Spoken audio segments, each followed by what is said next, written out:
한미수님, 매일 강론을 올리는 집사 파더입니다. 오늘은 2020년 11월 9일 라테라노 대성전 봉헌 축일입니다. 라테라노 대성전은 324년 콘스탄티누스 대제에 의해 지어진 성전이며 베드로 대성전 이전까지 교회의 행정 중심지 역할을 했던 곳입니다. 성전이라는 것은 과거부터 특별한 의미를 지녔습니다. 특별히 유다인들에게 성전은 하느님께서 거주하시는 곳이며 신성한 곳으로 여겨졌습니다.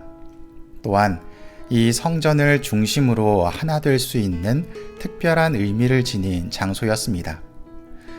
이 성전은 과거부터 건립되었다가 허물어지기를 반복했습니다.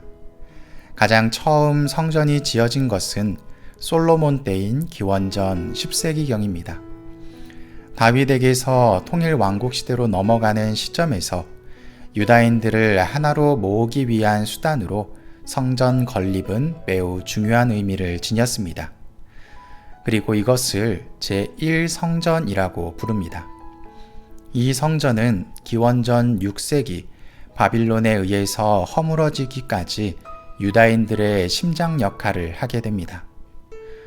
바빌론 유배를 떠나게 된 기원전 587년에 솔로몬이 지은 성전은 허물어지게 되고 유배 이후에 돌아오게 되어 제2성전을 짓기 시작합니다. 이 성전은 페르시아의 키루스 왕의 호의를 통해 이루어지게 됩니다. 그리고 총독으로 임명된 스룹바벨이 성전 건립에 착수하게 되어 제2성전은 스룹바벨 성전이라고도 불리우게 됩니다. 제2성전은 바빌론 유배에서 돌아온 뒤에 유다인들을 하나로 모으는 데 큰 역할을 하게 됩니다. 이후 기원전 169년에 시리아의 안티오쿠스 에피파네스에 의해 성전이 제우스 신상으로 더럽혀지는 일이 생기게 됩니다.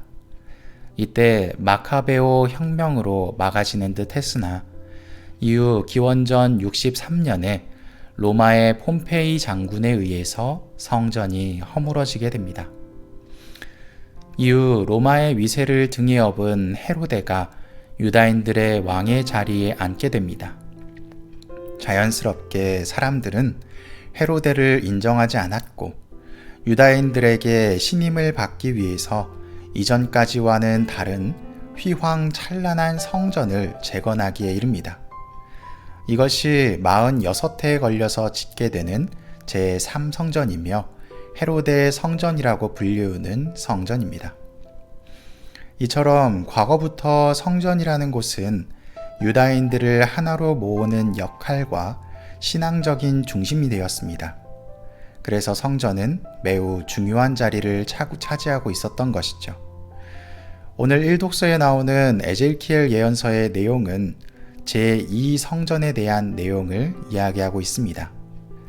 에젤키엘 예언자의 활동 시기가 바빌론 유배 중이며 바빌론 지역에서 유배 중인 유다인들에게 예언 활동을 했기 때문입니다. 그래서 그는 해방 이후에 성전에서 이루어질 생명의 샘을 언급하면서 예언을 하는 것입니다. 오늘 복음은 요한복음 2장의 내용이며 예수님 자신이 성전이라는 말씀을 해주고 계십니다. 성전이라는 것이 장소적인 개념이고 꼭 있어야 되고 지어져야 되는 것이 과거의 생각이었다면 예수님께서는 이제 그리스도를 모시는 우리 자신이 성전이 되어야 한다고 이야기하십니다. 그러면서 장소적인 개념의 성전이 아니라 우리 개개인이 거룩한 존재로 거듭나야 하며 그 기초는 그리스도를 통해서 이루어져야 된다고 밝히십니다. 그래서 우리는 솔로몬이 지은 성전 이후에 새로운 성전을 짓지 않고 있습니다. 현재 있는 예루살렘 성전은 기원 후 7세기경에 이슬람식 사원으로 세워진 성전입니다. 우리에게 성전이란 것은 어떤 의미일까요? 예수님께서는 오늘 복음을 통해서 장소적인 의미의 성전이 더 이상 의미가 없으며 우리 스스로가 또 하나의 성전이 되어야 한다는 가르침을 주십니다. 왜냐하면 건물로서의 성전은 언젠가 또 허물어질 수 있지만 우리 안에 지어진 성전은 허물 수 없기 때문입니다. 우리 안에 지어진 성전은 누구도 침범할 수 없습니다. 우리 안에 성전을 허물 수 있는 존재는 바로 나 자신밖에 없습니다. 누군가의 침략으로 성전이 허물어졌다고 고백하는 사람이 있다면 그것은 잘못된 것입니다. 나의 믿음이 흔들리고 무너진 것일 뿐입니다.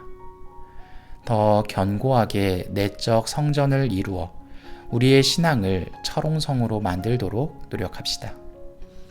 사랑합니다.